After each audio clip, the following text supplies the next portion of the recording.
ആ മോനെ മോനെ സുമേഷേ മോനെ അതിട്ടിട്ടേ പെട്ടെന്ന് നിങ്ങൾ വന്നേ. ബാബോട്ട് ഇനി 3-4 തെങ്ങ് കയറാനുണ്ട്. എടാ അതൊക്കെ പിന്നെ കയറാന്ന്. ഇപ്പോഴേ ഒരു കൂട്ടർ വിളിച്ചിട്ടുണ്ട് ഒന്ന് പെണ്ണ് കാണാൻ ചെല്ലാൻ വേണ്ടി. വലിയൊരു കമ്പനിയിലേ എന്തോ സൂപ്പർവൈസറാ, നല്ല ശമ്പളമാണേ. പൊന്നു മോനെ സുമേഷേ, ഒരുപാട് സ്ഥലത്ത് നിന്നെയും കൊണ്ട് ഞാൻ പെണ്ണ് കാണാൻ പോയതല്ലേ. ഏതെങ്കിലും ഒരു പെൺകുട്ടിക്ക് നിന്നെ ഇഷ്ടമായാ? ജന്മത്തില് നിനക്ക് വേറെ പെണ്ണ് കിട്ടില്ല, അതെന്റെ വാക്കാ. മൂപ്പര് പറഞ്ഞ പോലെ ഞാൻ കമ്പനിയിലെ സൂപ്പർവൈസറായിട്ടൊന്നുമല്ല ജോലി ചെയ്യുന്നത്.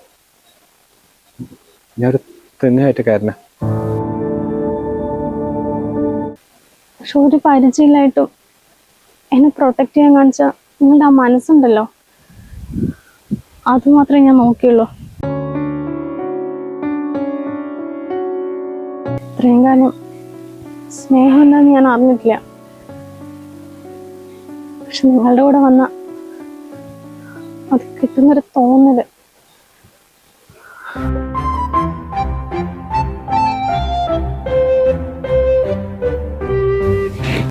പറയാതിരിക്കാൻ വയ്യാലോ, നല്ല അടിപൊളി ബിരിയാണി കേട്ടോ. അതാ ഞാൻ മൊയ്തീനെ തന്നെ ഏൽപ്പിക്കാൻ പറഞ്ഞതേ. അല്ലെങ്കിലും ബിരിയാണിക്ക് ഇവര് വെക്കണം, എന്നാലും അതിൻ്റെ ഒരു ഗുമ്മ് കിട്ടുള്ളൂ. പിന്നെ ഇപ്പൊ ഈ ബാബുവിന്റെ വില നിങ്ങൾക്ക് മനസ്സിലായില്ലേ. എന്നോട് എന്തെങ്കിലും കാര്യം പറഞ്ഞാൽ അത് വെട്ടുപ്പായിട്ടൊക്കെ നടത്തരും. ഇപ്പൊ ഒന്നും അറിയാണ്ട് രണ്ടിന്റെയും എൻഗേജ്മെന്റ് കഴിഞ്ഞില്ലേ, എന്തെങ്കിലും പ്രശ്നം ഉണ്ടായാ ഇനിയിപ്പോ 1 മാസം കൂടി കഴിഞ്ഞാൽ രണ്ടിനെയും കല്യാണാ. അത് കഴിഞ്ഞ് ഇത്രയും സ്വത്തിന്റെ ഉടമസ്ഥ നിങ്ങളല്ലേ. ഓ ഒന്ന് പതുക്കെ പറ ബാബു, ഐറ്റങ്ങളൊന്നും പോട്ടെ. ഓ അവരറിഞ്ഞാൽ എന്താണ്, അല്ലെങ്കിൽ ഒപ്പിടുന്ന സമയത്ത് ഇപ്പൊ എല്ലാരും അറിയല്ലോ. നിങ്ങൾ അത് വേടി പറഞ്ഞ കമ്മീഷന്റെ പകുതിയെ തന്നിട്ടുള്ളൂ. ഇപ്പൊ എൻഗേജ്മെന്റ് കഴിഞ്ഞ സ്ഥിതിക്ക് ബാക്കിയും കൂടി കിട്ടിയ എനിക്കൊരു സമാധാനമായതേ. ഒരു ചെറിയ സ്ഥലം നോക്കി വെച്ചിട്ടുണ്ട്, അഡ്വാൻസ് കൊടുക്കാനാ. ഒരു കല്യാണത്തിന്റെ കമ്മീഷൻ കൊണ്ട് ഒരു സ്ഥലത്തിന് അഡ്വാൻസ് കൊടുക്കാനൊക്കെ ആയില്ലേ. നീ കൊള്ളാലോ ബാബു. ഓ എന്റെ സുമത ചേച്ചി ഇങ്ങനെ കണ്ണ് വെക്കല്ലേ, ഏക്കർ കണക്കിനൊന്നും അല്ല. ആ വയലിന്റെ അടുത്ത് ഒരു 10 സെന്റ് സ്ഥലമുണ്ട്, 1-1.5 ലക്ഷം ഉള്ളൂ, റോഡൊന്നും ഇല്ല. എന്തായാലും അങ്ങ് മേടിച്ചിടുക, പിന്നെ ഏതെങ്കിലും കാലത്ത് റോഡ് വന്നാലോ പറഞ്ഞിട്ട്. നിങ്ങൾ തരുന്ന പൈസ കൊണ്ട് മുഴുവൻ മേടിക്കാൻ പറ്റില്ലല്ലോ. എന്തെങ്കിലും ചെറുത് കൊടുത്താൽ ബാക്കി എവിടെന്നെങ്കിലും ഒപ്പിക്കണം. എന്തായാലും നിങ്ങൾ അത് എടുത്തു തരി, എനിക്ക് പോവാലോ. എന്താ ഒരു കല്യാണത്തിന് 5 ലക്ഷം കമ്മീഷനേ. എടാ എൻഗേജ്മെന്റ് ആകുമ്പോഴേക്കും പകുതി തന്നില്ലേ, ഇനിയിപ്പോ കല്യാണം ഒന്ന് കഴിയട്ടെ. ആ കൂടി 1 മാസമല്ലേ ഉള്ളൂ. എന്താ അത്രയും കൂടി എന്നെ വിശ്വാസമില്ല നിനക്ക്? എന്റെ സുമത ചേച്ചിയെ, സത്യം പറഞ്ഞ പൈസന്റെ കാര്യത്തിൽ എനിക്ക് നിങ്ങൾ തീരെ വിശ്വാസമില്ല. പക്ഷെ ഈ ഒരു കല്യാണത്തിന്റെ രഹസ്യ സ്വഭാവം നമുക്ക് രണ്ടാക്കം മാത്രം അറിയുന്നോണ്ടേ ഇതെന്തായാലും നിങ്ങൾ തരും, അതെനിക്ക് ഉറപ്പാ. അല്ല ഇപ്പൊ കിട്ടിയൊരു ചെറിയ സമാധാനമായിരുന്നു. ഇനിയിപ്പോ കല്യാണം കഴിഞ്ഞിട്ടാണെങ്കിൽ അങ്ങനെ. അല്ല ഇതൊന്നും മക്കളാരും എൻഗേജ്മെന്റ് വരാത്തത്? ദുബായിന്ന് 3-4 മണിക്കൂർ ഫ്ലൈറ്റ് ആരും എത്തില്ലായിരുന്നോ? പിന്നെ ഇവളുടെ എൻഗേജ്മെന്റ് എന്റെ മക്കൾ ടിക്കറ്റിന് പൈസ കൊടുത്തിട്ട് ദുബായിന്ന് ഇങ്ങോട്ട് വരാൻ നിൽക്കല്ലേ. അല്ലടാ ഇത് എന്ത് ഇച്ചുകൾ അത്രയും. ഇന്നെങ്കിലും ഒരു കാർ ബുക്ക് ചെയ്തിട്ട് അവന് വന്നൂടെ? പക്ഷെ പഴയ ജീപ്പിൽ 8-10 ആളിനെയും കയറ്റിട്ട് വന്നിരിക്കണോ. എടാ അവൻ ലോട്ടറിയല്ലേ ഈ കല്യാണം, അപ്പൊ അതിനനുസരിച്ചിട്ടൊന്ന് ചെയ്തുകൂടെ? ചെക്കൻ തെങ്ങ് കയറ്റക്കാരനാണെന്ന് ഇവിടുത്തെ എല്ലാവർക്കും പറഞ്ഞല്ലോ. ഇനിയിപ്പോ അവൻ വിമാനം പിടിച്ചു വന്നിട്ട് എന്താ? അല്ല ഈ നാട്ടുകാരൊന്നും ചോദിച്ചില്ലേ ഈ ഗീതു കൊച്ചിനെ ഇവനെ കൊണ്ട് എന്തിനാ കെട്ടിപ്പിക്കുന്നത്? ചോദിക്കാതിരിക്കണ നല്ല നാട്ടുകാര്. അല്ല ബാബു, ഈ ഞങ്ങൾക്ക് ഇതൊക്കെ എങ്ങനെ മണത്തിറങ്ങിയെന്ന് എനിക്ക് ഒരു പിടിയില്ലാത്തത്. ആ സുശീലയും സുഭദ്രയും ഉണ്ടല്ലോ, കുത്തി ഇങ്ങനെ പെണ്ണുങ്ങൾ ചോദിച്ചുകൊണ്ടിരിക്കുക. വല്ലതും വിട്ട് പറയാൻ പറ്റുമോ ഈ സ്വത്തൊക്കെ കൈക്കലാക്കാൻ വേണ്ടിട്ട് ഈ കല്യാണം നടത്തണെന്നുള്ളത്? അവസാനം സഹി കെട്ടപ്പോഴേ ഈ പെണ്ണിന് ആ ചെക്കനുമായിട്ട് കുറെ കാലമായിട്ട് അടുപ്പത്തിലാണെന്ന് ഞാൻ അങ്ങോട്ട് പറഞ്ഞുണ്ടാക്കി. പിന്നെ ഇപ്പൊ ഒന്നും ചോദിക്കാൻ വരില്ലല്ലോ. ഓ ആ പാവം കൊച്ചിനെ കുറിച്ച് എങ്ങനെ ഇങ്ങനെയൊക്കെ പറഞ്ഞുണ്ടാക്കാൻ തോന്നി നിങ്ങൾക്ക്? ഞാൻ വിചാരിച്ചൊരു കാലം അപ്പുറത്താട്ടോ. അല്ല എന്തിനാ ഇപ്പൊ ഈ അനാവശ്യമായിട്ട് ഈ എൻഗേജ്മെന്റ് നടത്തിയത്? ഞാൻ പറഞ്ഞ പോലെ നേരിട്ട് കല്യാണം നടത്തിയാൽ പോരാനോ? ഇതിപ്പോ എത്ര പൈസ ചെലവായത്? ഈ സുമതി 1 രൂപ ചെലവാക്കണെങ്കിലേ അതിന്റെ പുറത്ത് 100 അർത്ഥങ്ങൾ ഉണ്ടാകും ബാബു. ഒരു സുപ്രഭാതത്തിൽ ഈ പെണ്ണിനെ ഇങ്ങോട്ട് കെട്ടിച്ചു വിട്ടാലേ ഈ നാട്ടുകാരൊക്കെ എന്താ വിചാരിക്കുക? എല്ലാം കൂടി എന്റെ നേരെ ഇങ്ങോട്ട് തിരിയില്ലേ. ഇതിപ്പോ പെണ്ണിനൊരുത്തന്നെ ഇഷ്ടപ്പെട്ടു, ഒരമ്മന്റെ സ്ഥാനത്ത് നിന്ന് എല്ലാം നടത്തി എൻഗേജ്മെന്റും കല്യാണമൊക്കെ നടത്തി പറയുമ്പോഴേ എല്ലാവരും ആ ഒരു ഇതിലേ കാണുള്ളൂ. പിന്നെ അവൾക്കൊരു തോന്നല് വേണ്ടല്ലോ, വെറുതെ അമ്മായിക്ക് സ്ഥലമൊക്കെ അങ്ങോട്ട് ഒപ്പിട്ട് കൊടുക്കുകയാണെന്നുള്ളത്. ഇത്രയും കഷ്ടപ്പെട്ട് എല്ലാം ചെയ്തു തന്നല്ലേ, അപ്പൊ അതിന്റെ അങ്ങോട്ട് താണെന്ന് അങ്ങോട്ട് കൂട്ടിക്കോട്ടെ. എന്തായാലും 10 രൂപ ചെലവായാലും കുഴപ്പമില്ലടാ, ഇത് നമുക്കൊരു നല്ലതേ ആവുള്ളൂ. ഓ എന്നാലും വല്ലാത്തൊരു കാന ബുദ്ധി തന്നെ കേട്ടോ സുമതിച്ച് നിങ്ങക്ക്. ബാബേട്ടാ ഞങ്ങൾ ഇറങ്ങട്ടെ. ആ സുമേഷേ ഇറങ്ങാറായടാ. മോനൊരു കാര്യം ചെയ്, മുന്നോട്ടില്ല കേട്ടാ, ഞങ്ങൾ അങ്ങോട്ട് വരാം. ആ ശരി. നിക്കടാ മോനെ, അങ്ങനെ അങ്ങ് പോയാലോ. എന്നാലും എന്റെ ബാബോ, ഒരു തെങ്ങ് കയറ്റക്കാരന്റെ യോഗം നോക്ക്. ഇത്രയും വലിയ വീട്ടിൽ നിന്ന് ഒരു പെണ്ണെന്നൊക്കെ പറഞ്ഞാലേ നിന്റെ സ്വപ്നത്തിൽ പോലും ചിന്തിക്കാൻ പറ്റൂടാ അതൊക്കെ. അവരുടെ കോലം നോക്കടാ, ജീൻസ്, ടീഷർട്ട്, ഷൂ. അല്ല ഇതൊക്കെ ആരുടെ കടം വാങ്ങിച്ചായിരിക്കും അല്ലേ? എന്തായാലും പറ്റുന്ന കോലം കിട്ടിയാ പോരെടാ. കഷ്ടം തന്നെ.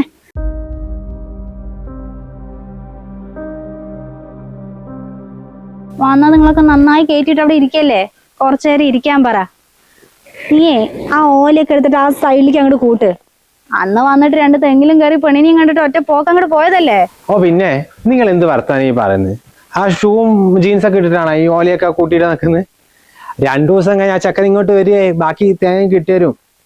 അല്ല ഇനിയിപ്പോ തേങ്ങ ഇടുന്നതിന് പൈസ ഒന്നും കൊടുക്കണ്ടല്ലോ, നിങ്ങൾ ഗോളടിച്ചല്ലോ. എന്നെക്കാളും ഗോളടിച്ചത് അവനല്ലടാ. ഈ 5-6 തെങ്ങി കയറുന്നതിന് 600 രൂപ കൊടുക്കാനേ എനിക്ക് വലിയ ചെലവൊന്നുമില്ല. മോനെ അതൊന്നും നോക്കണ്ട, അതെല്ലാം അങ്ങോട്ട് മാറ്റിയിട്. തിന്ന ബിരിയാണി അങ്ങോട്ട് ദഹിക്കട്ടെ. അപ്പോ നീ അങ്ങോട്ടൊന്ന് വാ. ഈ പെണ്ണുങ്ങൾ എന്ത് സുമേഷ, നീ അതൊന്നും നോക്കണ്ട. അത് പറഞ്ഞിട്ട് ചെയ്തില്ലെങ്കിലേ അതിന് എന്റെ സ്വഭാവം മാറും. എന്നാലും ലോട്ടറി അല്ലടാ നിനക്ക് അടിച്ചിരിക്കുന്നത്. പിന്നെ കല്യാണം കഴിഞ്ഞാൽ 2 ലക്ഷം റുപ്യ എനിക്ക് കമ്മീഷൻ തരണേ. അന്നേരം ഞാൻ പിന്നെ വർത്താനം പറയരുത്. ചെല് വേഗം മാറി കെട്ടി അങ്ങോട്ട് ഇട്. കുറെ കുടുംബക്കാരൊക്കെ അല്ലേ, ഇത് വേഗം പോ നോക്ക് കേട്ടാ.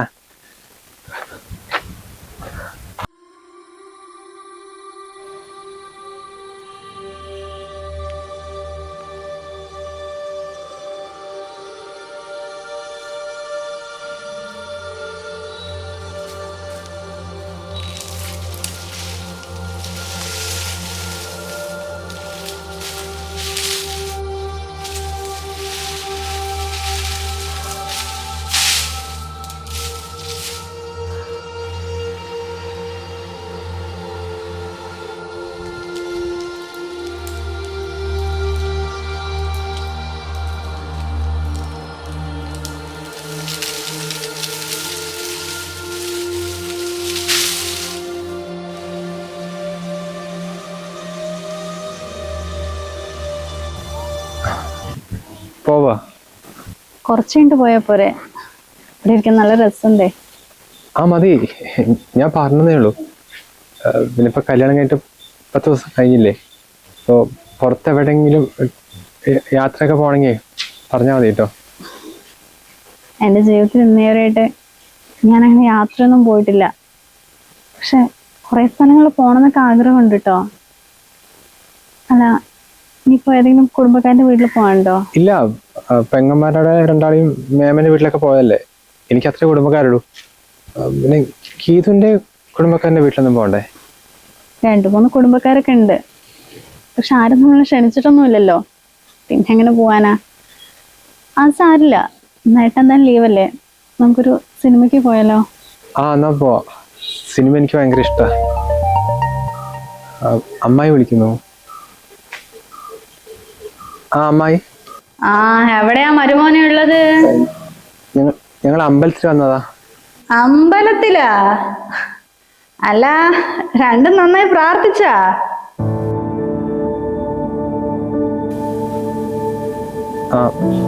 ആ അല്ല ഇന്നിപ്പോ എന്താ പരിപാടി? ഒന്നുമില്ല, ഇന്ന് ഞാൻ ലീവ് എടുത്താണേ. അപ്പോൾ 2 കൂടി തിയേറ്ററിലൊരു സിനിമയ്ക്ക് പോവാന്ന് വിചാരിക്ക. എന്ത് സിനിമയാടാ? തിയേറ്ററിൽ പോയിരുന്ന് കണ്ടാലേ അവൾക്ക് പറ്റുള്ളൂ എന്നുണ്ടാ? വീട്ടില് ടി വി ഇല്ലേ? തൽക്കാലം അത് വെച്ചു കൊടുത്തിട്ടേ മരുമോ നേരെ ഇങ്ങോട്ട് വാ, ഇവിടെ കുറച്ച് പണിയുണ്ടടാ. എന്ത് പണി? എന്ത് പണിയെന്നോ? അതെന്താടാ, ഇതൊക്കെ അറിഞ്ഞാലേ നീ ഇങ്ങോട്ട് വരുള്ളൂ. തേങ്ങ കുറച്ച് പറിച്ചിടാണ്ട്, വേഗം വാ. അല്ലമ്മായി, നാളെ വന്നാ മതിയോ? നാളെ വരാന്നോ? എടാ എനിക്ക് നാളെ വേറെ പരിപാടി ഉണ്ട്, നീ ഞാൻ പറയണ കേട്ടാ മതി കേട്ടാ. നിനക്കേ പെണ്ണെങ്ങനെയാ കിട്ടിയെന്ന് അറിയാലോ. എന്റെ ഔദാര്യത്തിലാ. അത് മറക്കണ്ട, വേഗം വരാൻ നോക്ക്. ചെറുപ്പം മുതൽ അമ്മ എന്നെ അത്രയ്ക്കും ദ്രോഹിച്ചിട്ടാണ് വളർത്തിയത്. അതുകൊണ്ട് അവനെ കാണുമ്പോൾ തന്നെ എനിക്ക് ഭയങ്കര പേടിയാ. പക്ഷെ ഏട്ടനെന്തിനാ അവരെന്നെ പേടിക്കാൻ നിൽക്കുന്നത്? അതെനിക്ക് മനസ്സിലാവാത്തത്. അതല്ലടോ, ഇപ്പോ അവരായതുകൊണ്ടല്ലേ എനിക്ക് തന്നെ കിട്ടിയത്. എൻ്റെ ഏട്ടാ, എല്ലാ ജോലിക്കും അതിൻ്റെതായിട്ടുള്ള മഹത്വം ഉണ്ട്. ഈ തെങ്ങ് കയറ്റം പറഞ്ഞാൽ അത്ര കുറവുള്ള പണിയൊന്നും അല്ലല്ലോ. നല്ല അന്തസ്സായിട്ട് പണിയെടുത്തിട്ട് തന്നെയല്ലേ ജീവിക്കുന്നത്. എന്നിട്ട് കക്കാനും പിടിച്ചു പറിക്കാനൊന്നും പോകുന്നില്ലല്ലോ.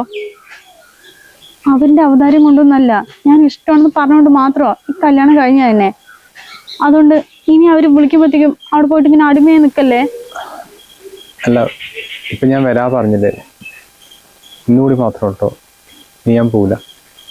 എന്തായാലും ഇവിടെ ഇരുന്നോ, ഞാൻ സ്കൂട്ടി ഇങ്ങോട്ട് കൊണ്ടുവരാം. ഇങ്ങനൊരു പാവമായി പോയല്ലോ.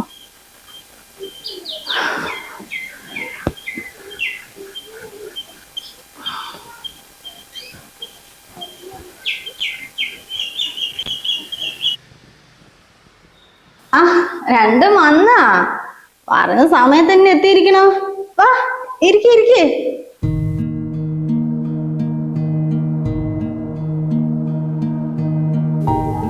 അല്ല മരുമോനെ, നീ ഇപ്പോഴാ പഴയ സ്കൂട്ടി എടുത്തിട്ട് അങ്ങോട്ട് വന്നിരിക്കുന്നത്? എടാ, ഞങ്ങക്ക് അതൊരു നാണക്കേടല്ലേ, നിനക്കെന്താ അത് മനസ്സിലാവാത്തത്? അല്ലേടി മോളെ, കല്യാണം കഴിഞ്ഞിട്ട് 2 മാസമായില്ലേ, നിനക്ക് പുതിയൊരു കാർ എടുത്തൂടെ? എന്തേ പൈസ ഇല്ലായിട്ടാ? 12 പവനാണ് കല്യാണ സമയത്ത് ഞാൻ അവൾക്ക് കൊടുത്തത്. ഇപ്പോഴത്തെ സ്വർണത്തിന്റെ വില എത്രയാവട്ടാ? അതിന്റെ കൂടി പണിക്കൂലിയും GST എന്നൊക്കെ പറഞ്ഞിട്ട് എത്ര ലക്ഷങ്ങളായിന്നറിയോ? ആലോചിക്കുമ്പോ തന്നെ നെഞ്ചു പൊട്ടുക. അതൊക്കെ വിറ്റിട്ട് നിനക്കൊരു കാർ വാങ്ങിച്ചോടടാ. അല്ല മോളെ, നീ അവന് കൊടുക്കാനിട്ടാ? അല്ല, അത് അവളുടെ സ്വർണ്ണല്ലേ, അത് ഞാൻ എടുക്കുന്നത് ശരിയല്ലല്ലോ. പിന്നെ കാറ് വാങ്ങിക്കാൻ ഞാൻ പണിക്ക് പോയിട്ട് ഇടയ്ക്ക് ഓരോരോ കുറിയൊക്കെ വെച്ചിട്ടുണ്ട്. പൈസയൊക്കെ എൻ്റെ അടുത്തുണ്ട്, പക്ഷെ എനിക്ക് കാർ ഓടിക്കാൻ അറിയില്ല, അതുകൊണ്ടാണ്. ഓ, ഭാര്യന്റെ സ്വർണ്ണം ഒന്നും എടുത്ത് വെക്കില്ലാന്ന് അഭിമാനിയാണല്ലോടാ. ഇനിയിപ്പൊ എന്തെടുത്തിട്ട് എന്താ, ഓടിക്കാൻ അറിയണ്ടേ അല്ലേ? അല്ലെങ്കിൽ ഇപ്പൊ നിങ്ങക്ക് എവിടെയെങ്കിലും പോണെങ്കിലേ എന്റെ മോന്റെ കാർ അവിടെ മുറ്റത്ത് കിടക്കണ്ട്, എടുത്തിട്ട് പോകുന്നതില് അമ്മായിക്ക് ഒരു കുഴപ്പമില്ല. ഇനിയിപ്പൊ പറഞ്ഞിട്ട് കാര്യമില്ലല്ലോ. അല്ല, രണ്ടിനെന്തെങ്കിലും കുടിക്കാൻ എടുക്കട്ടെ? വേണ്ട, അമ്മ എന്തിനാ അത്യാവശ്യമായിട്ട് കാണണമെന്ന് പറഞ്ഞത്? പോയിട്ട് ഞാൻ കുറച്ച് തിരക്കണ്ടേ. എന്ത് തിരക്കടി? അവൻ തേങ്ങ ഇടാൻ പോകുന്നുണ്ടാ? അല്ലപ്പോ നീ അവന്റെ കൂടെ പോകാൻ തുടങ്ങിയാ ഈ മട്ടലും തേങ്ങ പെറുക്കിയിടാനായിട്ട്? പോയാലും കുഴപ്പമൊന്നുമില്ല, നല്ല പൈസ കിട്ടുന്ന പരിപാടിയല്ലേ. അവിടെ തിരക്കത്ര. അല്ല, ഞാൻ ചിലപ്പോ നിങ്ങളുടെ ഇങ്ങനെ ഒഴുക്കി സംസാരിക്കേണ്ട കാര്യം? വളച്ചു കേട്ടില്ലാണ്ട് കാര്യം പറയാ. കല്യാണ സമയത്തെ ഓരോ തിരക്കായതുകൊണ്ട് അമ്മായിക്ക് ഒപ്പിട്ട് വാങ്ങിക്കാൻ പറ്റിയില്ല. ഇപ്പൊ ഞാൻ ആ ബാബുവിന്റെ അടുത്ത് പറഞ്ഞിട്ടേ രജിസ്ട്രാർ ഓഫീസിലെ കാര്യങ്ങളൊക്കെ ശരിയാക്കാൻ പറഞ്ഞിട്ടുണ്ട്. അപ്പൊ നാളെ നിങ്ങൾ 2 ആളും വന്നിട്ട്, നീ വല്ല തേങ്ങ ഇടാണ്ടെങ്കിൽ പയ്ക്കോ, നിന്നെ കൂട്ടണില്ല. മോൾ എന്തായാലും വന്നിട്ടേ അമ്മായിക്ക് ഈ വീടും സ്ഥലവും എഴുതി തരാന്നുള്ളൊരു പേപ്പറിൽ ഒരു ഒപ്പിട്ട് തന്നിട്ട് നീ നിന്റെ പാട്ടിന് അങ്ങോട്ട് പയ്ക്കോ.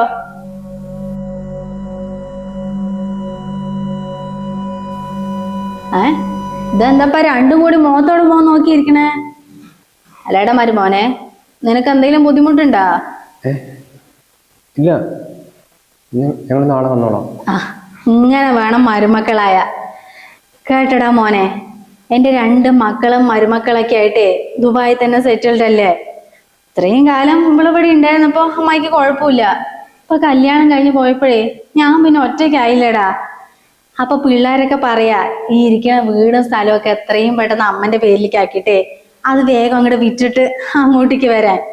ബാക്കിയുള്ള കാലം എനിക്ക് അവിടെ ഇരിക്കാലോ. വിൽക്കണമെന്നൊന്നും ഉണ്ടായിരുന്നില്ല. പിന്നെ ഇങ്ങനെ ഒറ്റയ്ക്ക് കിടന്നല്ലേ പട്ടിയും പൂച്ചയൊക്കെ കയറി ഇറങ്ങി, അതൊക്കെ വലിയ മെനക്കേടാവേ. അല്ല, ഇവൾക്ക് എന്തോ തിരക്കുണ്ട് പറഞ്ഞതല്ലേ? എന്നാ പിന്നെ 2ഉം വിട്ടോ, നാളെ കറക്റ്റിന് എത്തിയാ മതി അവിടെ.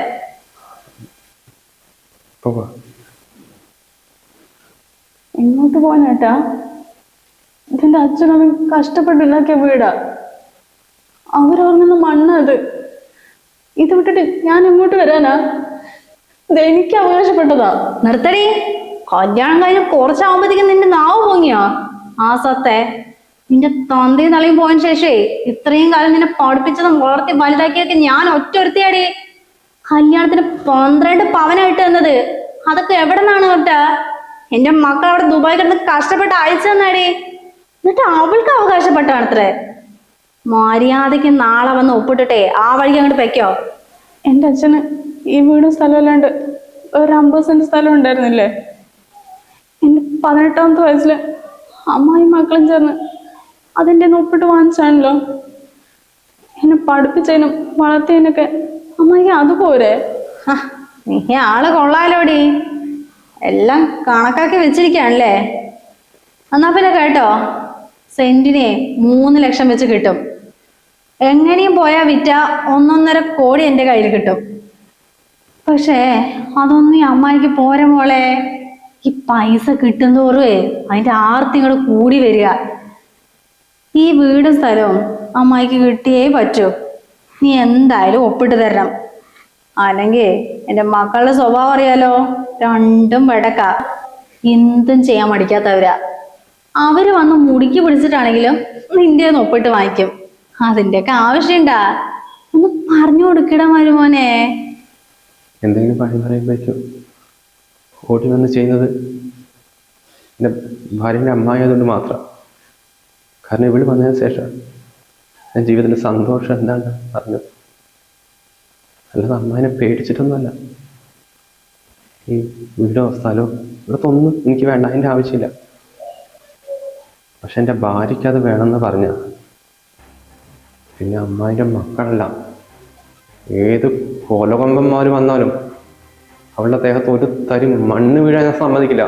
അവളുടെ മുന്നിൽ തന്നെ ഉണ്ടാവും. 12ാമത്തെ വയസ്സിൽ പണിക്കിറങ്ങിയതാ. തെങ്ങി കയറിയിട്ട് കൈക്കും കാലിനൊക്കെ നല്ല ഉറപ്പാ. അമ്മായി പറഞ്ഞ പോലെ അവളുടെ മുടിയിൽ പോയിട്ട് വിരലിൽ പോലും ആരെങ്കിലും തൊട്ടോ അന്നത്തോടെ അവൻ്റെ അവസാനമായിരിക്കും.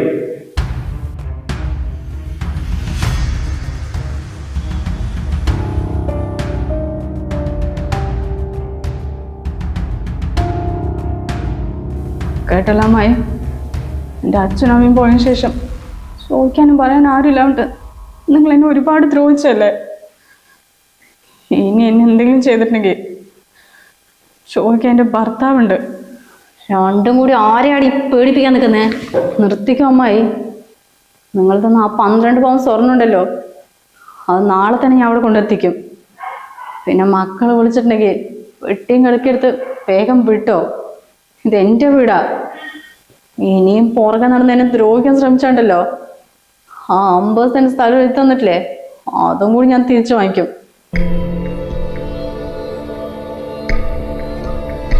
മോളെ വാട്ടാ.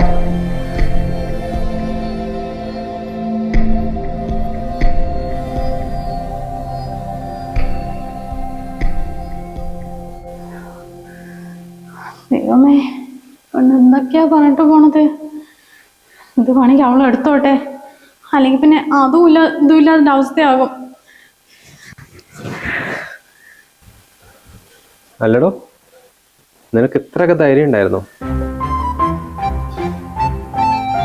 ഇതുപോലെ കൂടെ നിൽക്കാൻ ഒരു ഭർത്താവുണ്ടെങ്കിൽ ഏത് പെണ്ണിനും ധൈര്യം വരും കേട്ടാ.